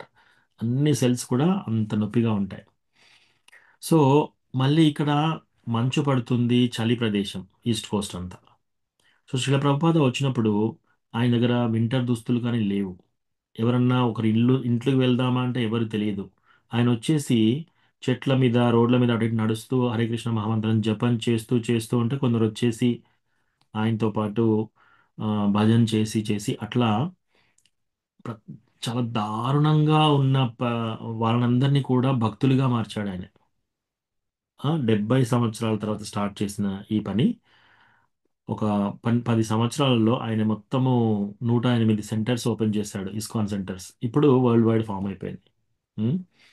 సో అది మన ఆచార్య యొక్క రియల్ ఎగ్జాంపుల్. ఏది మన మన తండ్రులతో పోలిస్తే ఆ, ఉన్నది.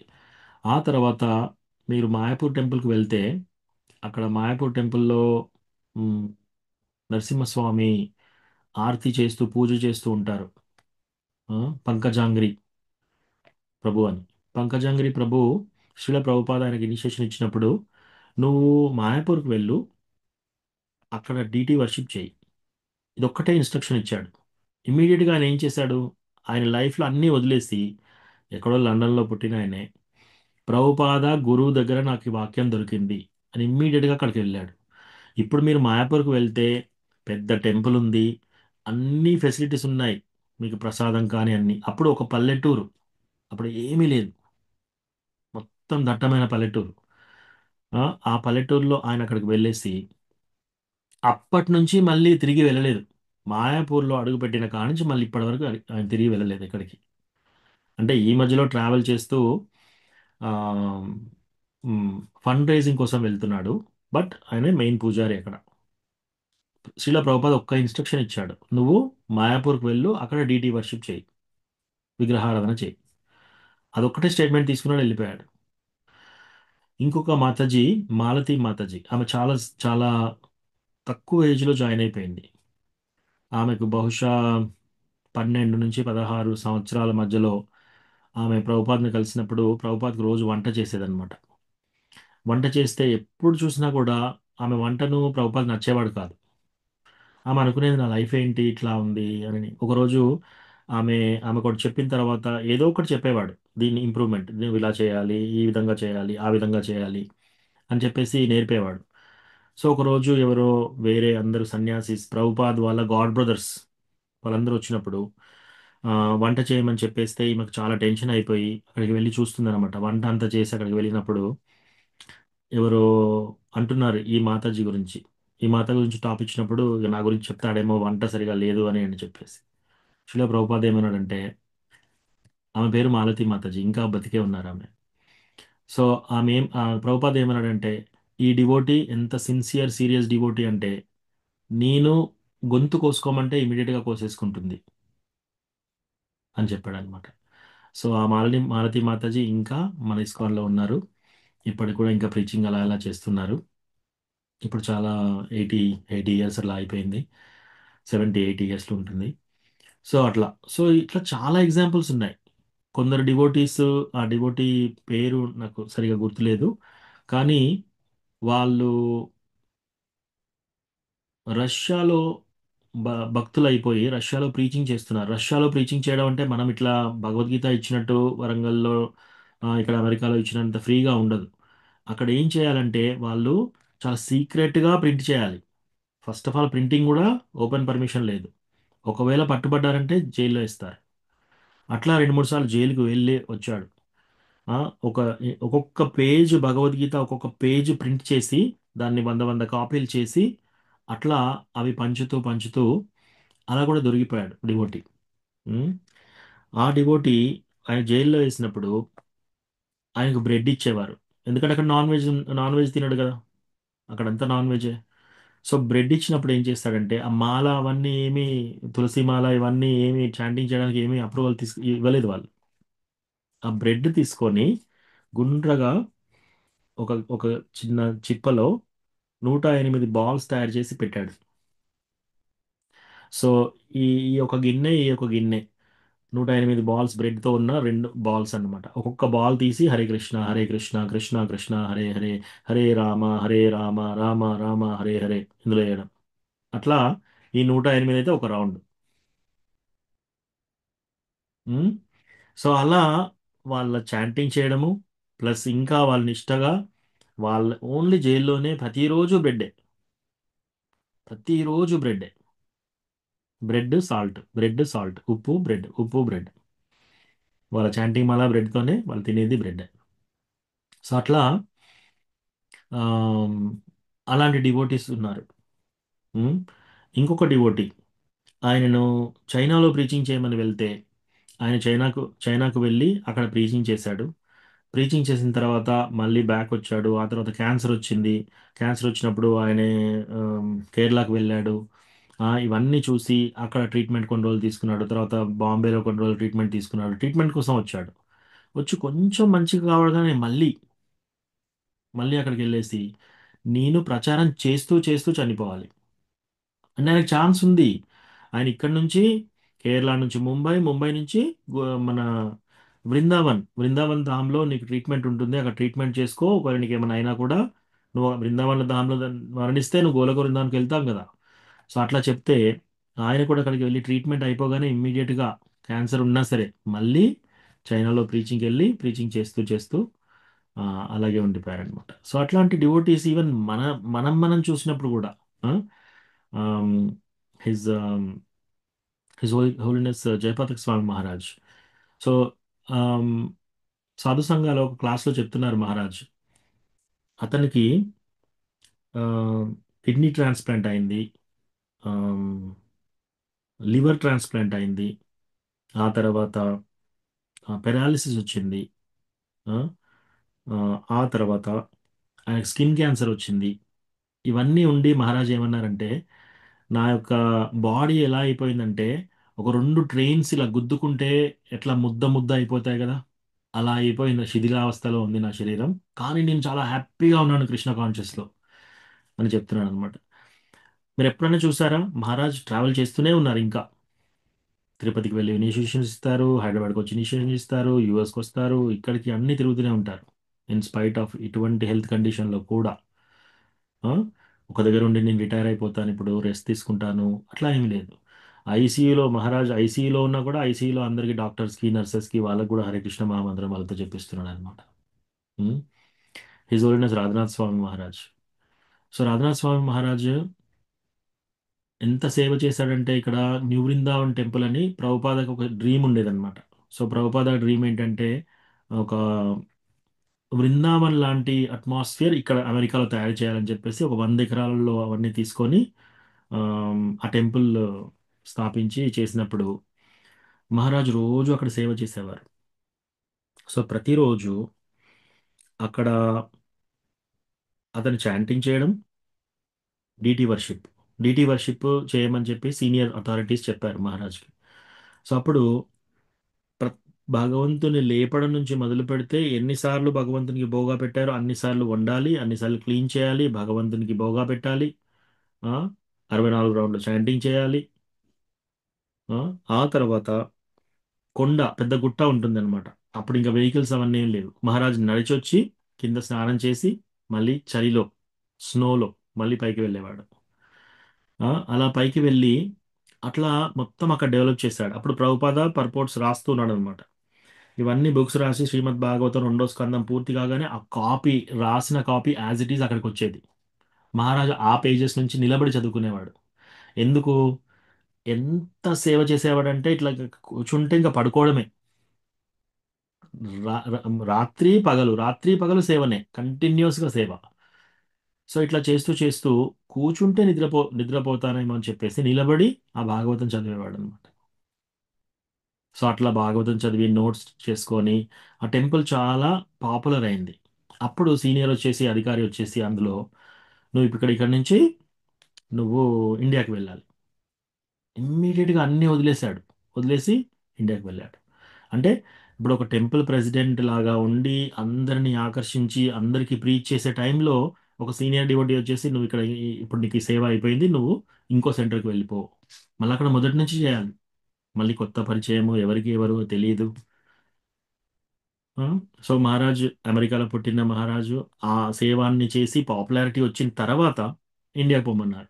సో ఇండియాకి వెళ్ళినప్పుడు అక్కడ టెంపుల్కి వెళ్తే అక్కడ చిన్న గది, ఇంకా టెంపుల్ లేదు, దాని నిండా మ్, ఎలుకలు, ఒక బాత్రూమ్ ఫెసిలిటీ లేదు.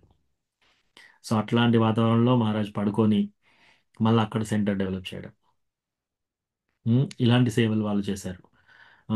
His holiness Gopalakrishna Goswami Maharaj. So his holiness Gopalakrishna Goswami Maharaj మన మొత్తం ఇస్కాన్ కేంద్రాలలో అన్నిటికంటే ఎక్కువ టెంపుల్స్ ఎస్టాబ్లిష్ చేసింది ఆ మహారాజే. బుక్ డిస్ట్రిబ్యూషన్ కూడా అన్నిటికంటే ఎక్కువగా బుక్ డిస్ట్రిబ్యూషన్ చేయించింది కూడా హిజ్ హోలీనెస్ గోపాలకృష్ణ గోస్వామి మహారాజ్. ఒక్కొక్క టెంపుల్ కట్టి మీరు ఢిల్లీలో వెళ్ళి చూడండి, రాధా పార్థసారథి టెంపుల్ అసలు చాలా అద్భుతంగా ఉంటుంది. చాలా అద్భుతంగా ఉంటుంది.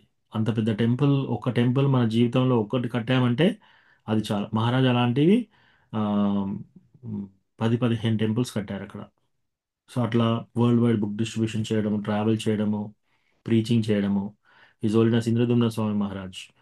సో ఆయనే ప్రతి కంట్రీ, ఆఫ్ఘనిస్తాన్, పాకిస్తాన్, ఆ, బలూచిస్తాన్ ఇటువంటి భయంకరమైన ప్రదేశాల్లో వెళ్ళి ప్రీచ్ చేసి నడుస్తూ నడుస్తూ అన్నిటికీ వెళ్ళి ప్రాణాలన్నీ పక్కన పెట్టేసి ప్రీచ్ చేస్తూ చేస్తూ చేస్తూ ఆయన కూడా ఇంకా ప్రచారం చేస్తున్నాడు. సాధుసంగా అవన్నీ చేస్తారు మహారాజ్. సో ఇట్లా మనకి ఇప్పటికీ కూడా డివోటీస్, చాలా మంది కమిటెడ్ డివోటీస్ ఈ రోజులలో మనకు కనబడుతున్నారు. ఈ రోజులలో. ఉమ్. సో అందుకని తపస్సు అనేది చాలా చాలా ముఖ్యమైనదన్నమాట. సో మళ్ళొకసారి ఈ శ్లోకం చదువుతాను, దాంతో మనం ఏం చేద్దాం క్లాస్. సృజామి తపసైవేదం గ్రసామి తపసా పునః బిభర్మి తపసా విశ్వం వీర్యం మే దుశ్చరం తపః. నేను, భగవంతుడు చెప్తున్నాడు, నేను ఈ సృష్టిని చేయడము తపస్సు ద్వారానే, నా యొక్క శక్తి ద్వారానే ఈ అన్నిటిని మెయింటైన్ చేస్తున్నాను. సృష్టి చేసిన తర్వాత మెయింటైన్ చేయడము, మళ్ళీ దాన్ని లయం చేయడం కూడా నా యొక్క శక్తి ద్వారా చేస్తున్నాను. ఈ శక్తి అంతా ఎక్కడి నుంచి వస్తుంది? తపస్సు ద్వారా వస్తుంది. సో అది. సో అందుకని మనం ఏకాదశి చేసినా సరే, మనం హరికృష్ణ మహామంత్రం చాంటింగ్ చేసినా సరే, ఈ యొక్క 4 రెగ్యులేటివ్ ప్రిన్సిపల్స్ ఫాలో అవడమైనా సరే, మనం చాలా ఈ యొక్క దృక్పథంతో, చాలా పట్టుదలతో, చాలా దృఢంగా చేయాలి అన్నమాట. సో అట్లా చేసి మనం భగవంతుని భక్తుల పట్ల సాంగత్యంలో ఉంటూ మనం ఇలా చేస్తే మనం ఈజీగా కృష్ణ భగవానుని ధామానికి వెళ్ళడానికి ఆస్కారం అవుతుందన్నమాట. ఉమ్. సో శిల ప్రభుపాద్కి జాయ్. ధన్యవాదములు. హరే కృష్ణ. ఇప్పుడు ఎవరికైనా ఏమైనా ప్రశ్న ఉంటే అడగండి. హరే కృష్ణ ప్రభుజీ, ప్రణామాలు ప్రభుజీ. ప్రణామం. మీరు గురు మహారాజ్ లీలలు చెప్తా అంటే ఒకదాని అంట ఒకటి ఒకదాని అంట ఒకటి అలా లీనమైపోతారు ప్రభుజీ. అసలు ఇంకా టైం ఉంటే బాగుండేమో అనిపిస్తది. విన్నట్టే మాకు అసలు టైమే లేదేమో, ఇప్పుడే చెప్పారేమో అనిపిస్తది. ఎస్ ఎస్ మాతాజీ. ఎందుకంటే కృష్ణ భగవానుడి లీలలు, కృష్ణ భగవాన్ యొక్క భక్తుల లీలలు అలాగే ఉంటాయి. సో ఇది మన అదృష్టం యాక్చువల్లీ. అటువంటి గొప్ప వ్యక్తుల గురించి కొద్దిసేపు అయినా మనం డిస్కస్ చేసుకోవడము. ఈ రోజులలో మనం చూస్తే వాళ్ళ ద్వారా మనకు స్ఫూర్తి. మనం ఏ డివోషనల్ సర్వీస్ మనం ఇప్పుడు ఏదైనా కొంత మనం ఇప్పుడు చేస్తున్నామంటే అవన్నీ కూడా మన గురు మహారాజాస్ ద్వారా మనకు వచ్చిన శక్తి ద్వారానే మనం చేసేది. కాబట్టి మనము మన గురు మహారాజాస్ ఎంత గొప్ప వాళ్ళు అనేది తెలుసుకున్నా కూడా వాళ్ళ లీలలు విన్నా సరే మనం చాలా ప్యూరిఫై అయిపోతాం. శ్రీమద్ భాగవతంలో అలా చెప్తున్నారనమాట. భగవంతుడు ప్లస్ భగవంతుని యొక్క భక్తుల లీలలు మనం వింటే మనకు ప్యూరిఫికేషన్ బాగా ర్యాపిడ్గా అవుతుంది. మనకు భక్తిలో కూడా చాలా ముందుకు వెళ్తాం మనం. సో ఇది ఇట్లా చెప్పుకోవడం మన అదృష్టం. అన్ని గ్లోరీస్ అన్ని శిల ప్రభుపాద్కి జై. మా అదృష్టం ప్రభుజీ, మీరు అలా దొరకడము, మాకు అలా చెప్పడము మా అదృష్టం. నిజంగా మీరు బాగా అలసిపోయి ఉన్నారు, అయినా కూడా ఆ, కృష్ణ లీలలో గురువు మెరిసి తీసుకొని మంచిగా మాకు అలా చెప్తున్నారంటే నిజంగా మేము చాలా అదృష్టవంతులు. మీ థ్యాంక్ యూ ద్వారా ప్రభుజీ. మేము వినడము ధన్యవాదాలు. మా అదృష్టమే ప్రభుజీ. థ్యాంక్ యూ అసలు ప్రభు, మాకు ధన్యవాదాలు. ఇలా మీకు చెప్తే మీకు ఎంత రాత్రి అయింది ప్రభు ఇప్పుడు? ఇప్పుడు సాయంత్రం 8 అవుతుంది మాతాజీ. అట్లనా? మా గురించి మీరు ఎంత కష్టపడుతున్నారు ప్రభు. ధన్యవాదాలు. లేదు మాతాజీ, కృష్ణ కథ చెప్పడమే అదృష్టం. మీరందరూ ఉన్నారు కాబట్టి కృష్ణ కథ చెప్పే అవకాశం వచ్చింది నాకు. హరే కృష్ణ ప్రభుజీ. ప్రభుజీ గురు మహారాజులు చెప్తా ఉంటే మనసు కరిగిపోయి మేమేమో ఓన్లీ 16 మాలలు చేసుకొని ఇంట్లో ఈ పనులు చేసుకోవడానికే టైం సరిపోతలేదని అట్లా ఫీల్ అవుతున్నాం ప్రభుజీ. గురు మహారాజు వాళ్ళు ఎంత కష్టపడ్డారో చెప్తే మనసు కరిగిపోతుంది ప్రభుజీ. కదా. హరే కృష్ణ చాలా ప్రభుజీ, ప్రణామాలు ప్రభుజీ. రియలైజ్ అయ్యాం ప్రభుజీ. థ్యాంక్ యూ మాతాజీ. రాధికా మాతాజీ. హరే హరే కృష్ణ కృష్ణ ప్రభుజీ, ప్రభుజీ, ప్రణామాలు ప్రభుజీ. ప్రణామాలు.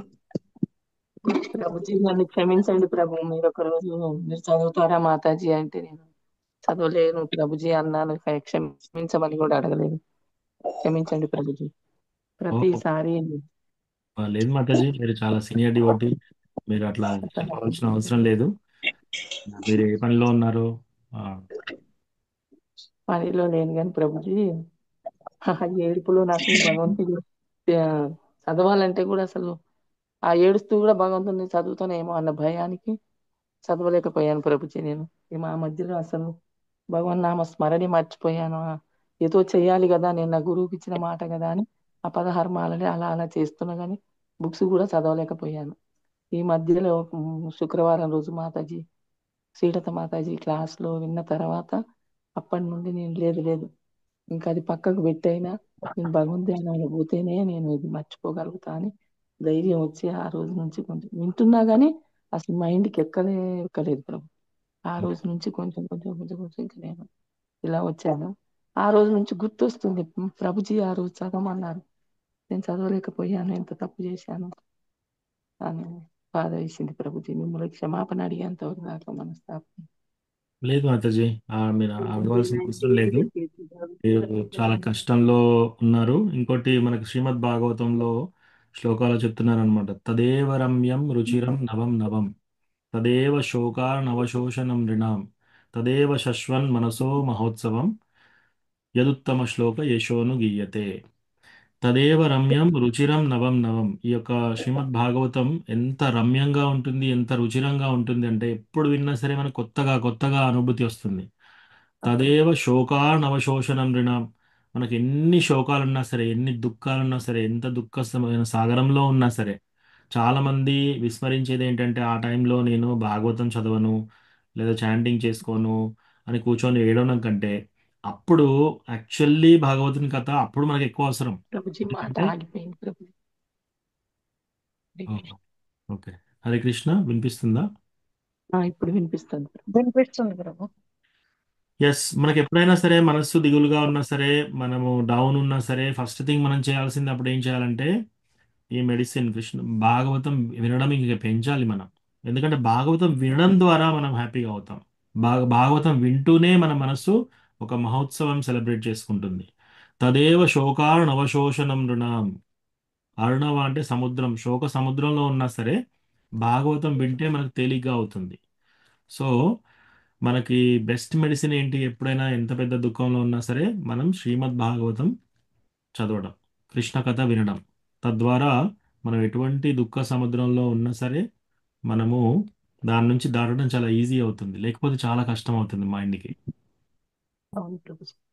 ఇవాళ మన పర్పోర్ట్లో కూడా అదే వచ్చింది ప్రభుజీ. తపస్సు ద్వారా నెగ్గడం, మరి మళ్ళీ ప్రపంచం నుంచి మనం బయటపడడం ఎలా? ఆ తపస్సు ద్వారానే వెళ్ళగలము బయటికి. మరి అది మనం ఎలా నెగ్గుతాము? భగవన్నామ స్మరణంలోని భగవన్ కృపల ద్వారా. అప్పుడు అట్లా ఆ దుఃఖ సాగరం నుంచి నెగ్గినప్పుడే ఆ వాళ్ళే నాకు ఇష్టమైన వాళ్ళని కూడా ఇచ్చింది కదా ప్రభుజీ మన పర్పోర్ట్లో ఈరోజు. అది కూడా కొంచెం మీ ద్వారా చాలా ఇదవుతుంది ప్రభుజీ. హరే కృష్ణ.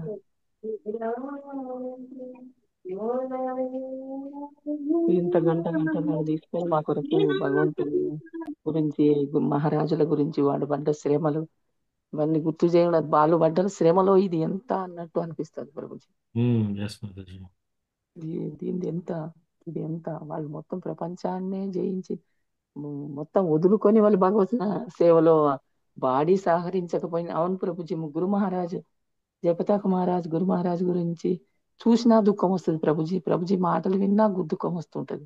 ఆ మహారాజు బాడీని అసలు లెక్క చేయరు.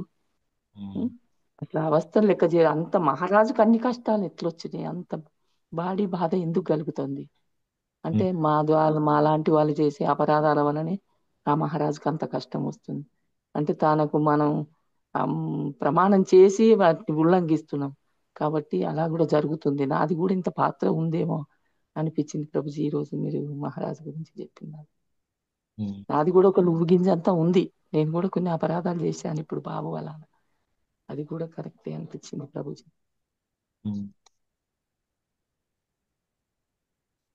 ఎస్ మాతాజీ, గురు మహారాజాస్ మన మన యొక్క కర్మ అవన్నీ తీసుకుంటారు. ప్లస్ మన యొక్క మనము దీక్ష తీసుకున్న తర్వాత మనము భక్తిలో సరిగా లేకపోయినా కూడా ఉంటాయి. కానీ ఎస్, మనము అది తెలుసుకొని మనం ఇమీడియట్గా మనము కొన్ని రోజులు దిగ్భ్రాంతిలో ఉన్నా సరే, దుఃఖంలో ఉన్నా సరే, మళ్ళీ ఇమీడియట్గా మనం భక్తిలోకి రావాలి. మళ్ళీ ఇమీడియట్గా మనము కృష్ణ భగవాన్ని శరణు తీసుకోవాలి. మళ్ళీ మనము గెటాన్ అయిపోయి లైఫ్లో మనం భక్తియుత సేవలో చేస్తూ ఉండాలన్నమాట. అది ఇంపార్టెంట్. అన్నిటికంటే ఇంపార్టెంట్ ఏంటంటే కష్టాలు అందరికీ వస్తాయి, కష్టాలు ఎదురవుతుంటాయి. అది మనం అవాయిడ్ చేయలేం. మనం ఎంత జాగ్రత్తగా ఉన్నా సరే కష్టం ఏదో రూపంగా ఎక్కడి నుంచో ఒకటి వస్తూనే ఉంటుంది. కాకపోతే మనం దృఢ నిశ్చయంగా ఏముండాలంటే ఏ కష్టం వచ్చినా సరే మినిమం నేను ఇది మాత్రం కంపల్సరీ పాటిస్తాను అనేది మనం చాలా దృఢ నిశ్చయంగా ఉంటే అప్పుడు స్లోగా మనము ఆ కష్టాన్ని ఎదుర్కోగలుగుతాం. ప్లస్ మన గురు మహారాజుని ప్రీత్యర్థం చేస్తాం. ఆ తర్వాత భగవద్ధామానికి కూడా వెళ్ళొచ్చు. థ్యాంక్ యూ ప్రభుజీ, చాలా ధన్యవాదాలు ప్రభు. ఇట్లా ధన్యవాదాలు. భక్తుల సాంగత్యంలో భక్తుల మాటలు ఉంటూనే ఎప్పుడు వాళ్ళు ఫోన్ చేయడం, భక్తులు వాళ్ళు మాట్లాడడం, ఈ క్లాసులు వినడం వల్ల కొంచెం కొంచెం పక్కకు జరిగిపోయింది గురించి. ఇప్పుడు నాకు కీర్తన చేయాలి, పాత మాదిరిగా ఉండాలి నేను అనేది మైండ్లోకి వచ్చింది ప్రభు. థ్యాంక్ యూ ప్రభు, ధన్యవాదాలు ప్రభుజీ. ధన్యవాదాలు మాతాజీ. ధన్యవాదాలు ప్రభుజీ. హరే కృష్ణ. ప్రణామాలు ప్రభుజీ. ధన్యవాదాలు ప్రభుజీ. ధన్యవాదాలు హరే నాన్న. Krishna Prabhuji. Small doubt. Yes Mataji. తత్ సత్ మీనింగ్ ప్రాపర్ గా ఏంటి ప్రభుజీ? ఓం తత్ సత్ అంటాం కదా, అది ఒక ప్రాపర్ మీనింగ్ చెప్పరా నాకు? ఓం తత్సత్ అని బేసికల్లీ ఒక శ్లోకం కూడా ఉంది మాతాజీ. నేను మీకు ఆ శ్లోకం చేస్తాను.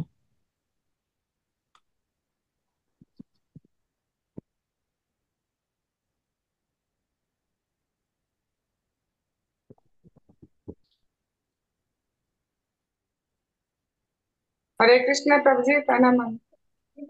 దండవత్ ప్రణామం మాతాజీ.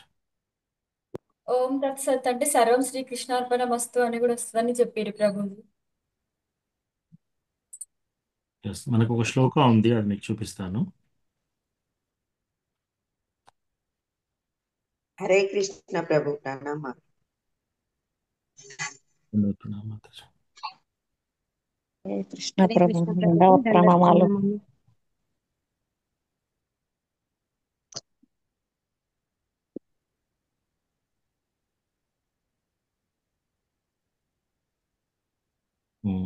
ఓకే, దొరికింది, షేర్ చేస్తున్నాను.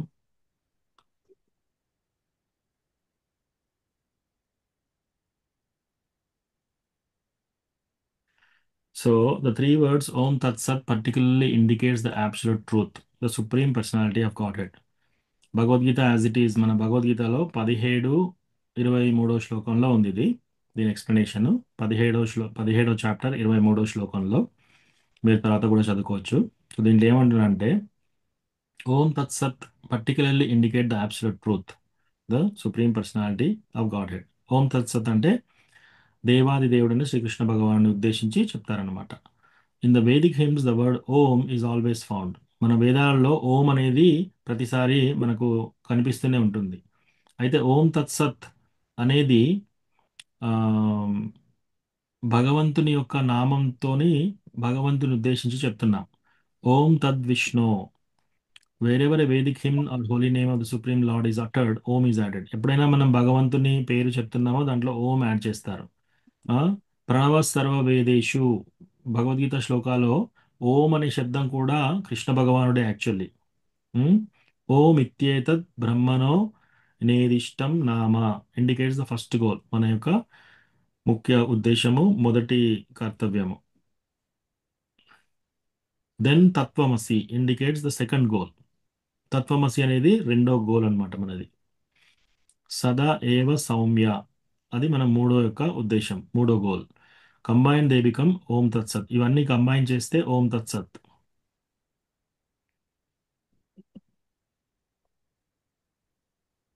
ఎన్నో ఎస్, అధ్యాయం చెప్పారు బేసికలీ ప్రభుజీ? 17 17, 17వ అధ్యాయం.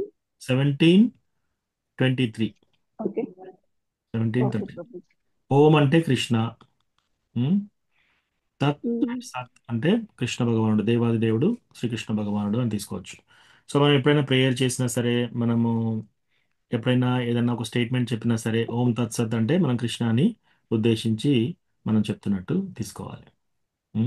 సో మనం ఒక చిన్న ప్రేయర్ చేద్దాం ఇవాళ. డియర్ చైతన్య మహాప్రభు, డియర్ నిత్యానంద ప్రభు, మీకు సమ్మతం అయితే ఈరోజు క్లాస్లో ఉన్న అందరి భక్తులకు కూడా ఫైనాన్స్, ఎస్పెషల్లీ తపస్సు, దీని గురించి చాలా మంచిగా అర్థమైపోయి వాళ్ళు ఏ వావ్స్ ఏమేమైతే వారి గురు మహారాజస్ దగ్గర తపస్సులు చేస్తామని ఒప్పుకున్నారో, అవి చేసే అవకాశము, శక్తి, ప్లస్ ఎటువంటి కండిషన్లో అయినా సరే, మంచి కండిషన్లో అయినా సరే, చాలా చాలా ఇబ్బందులుగా ఉన్నప్పుడైనా సరే, కంపల్సరీ ఆ యొక్క వ్రతాలు ఏవేవైతే చేస్తారని అన్నారో అవన్నీ నిలుపుకునే శక్తి ఇవ్వమని చెప్పి భగవంతుని మనం వేడుకుందాం. అట్లాగే మనందరికీ కూడా సత్సంబంధాలు ఉండి భగవంతుని భక్తిలో అందరం ప్రోగ్రెస్ కావాలి, ఒకరినొకరు ప్రోత్సహించుకోవాలి, ప్లస్ భక్తిలో ముందుకు వెళ్ళాలని చెప్పేసి భగవంతుడు మనల్ని అనుగ్రహించమని, ప్లస్ భగవద్గీత, శ్రీమద్ భాగవతం, చైతన్య చరితామృత, వీటి పట్ల బాగా మనకి ఇంట్రెస్ట్, ప్లస్ వాటిపైన అటాచ్మెంట్, అవి చదవాలి, వినాలి అనే కోరిక మనకు పెరిగి భగవంతుని భక్తిలో మనం ముందుకు వెళ్ళాలని చెప్పేసి మనం ప్రార్థన చేద్దాం. ఎవరైనా ఈ యొక్క ప్రార్థనలో కొంతైనా పూర్తిగా అయినా ఏకీభవిస్తే అన్మ్యూట్ చేసి హరే కృష్ణ అని చెప్పండి. హరే హరే కృష్ణ కృష్ణ హరే కృష్ణ హరే కృష్ణ కృష్ణ కృష్ణ హరే హరే కృష్ణ హరే హరే హరే రామ రామ రామ రామ హరే రామ రామ రామ హరే హరే హరే థ్యాంక్ యూ ప్రభు, మా గురించి మీరు ఎంత కష్టపడుతున్నారు ప్రభు. థ్యాంక్ యూ ధన్యవాదాలు ప్రభు, ప్రభు. ధన్యవాదాలు ప్రభు. ధన్యవాదాలు హరే ప్రభు. కృష్ణ ప్రభుజీ, ఈ మాల మీకోసం ప్రభుజీ. ధన్యవాదాలు ప్రణామం మాతాజీ. హరే కృష్ణ. చాలా ధన్యవాదాలు ప్రభు మీకు. ధన్యవాద ప్రణామ్ మాతాజీ. మమ్మల్ని అందరినీ భక్తిలో ముందుకు తీసుకెళ్ళడానికి మీరు చేసే ప్రయత్నాలన్నీ సఫలీకృతం అవ్వాలని మేము కూడా భగవంతుని వేడుకుంటాం ప్రభుజీ. థ్యాంక్ యూ మాతాజీ. ధన్యవాద మీ ప్రణామ్. దయ వల్ల మేము ఇలా ఇంకా ముందుకెళ్ళాలి, అన్ని మర్చిపోయి మహారాజులు ఇచ్చిన ఆజ్ఞకు కట్టుబడి ఉండి మీలాగా ఉన్న గురువుల కథలు సంతృప్తిగా విని మంచిగా ముందుకెళ్ళాలని ప్రార్థించినందుకు ధన్యవాదాలు ప్రభుజీ.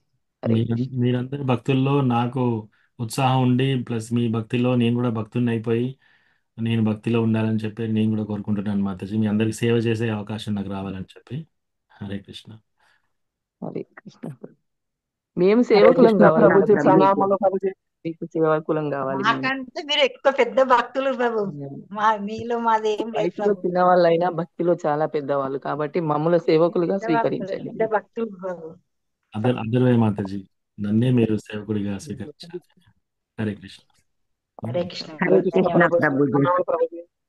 ప్రణామాలు ప్రభు. హరే కృష్ణ.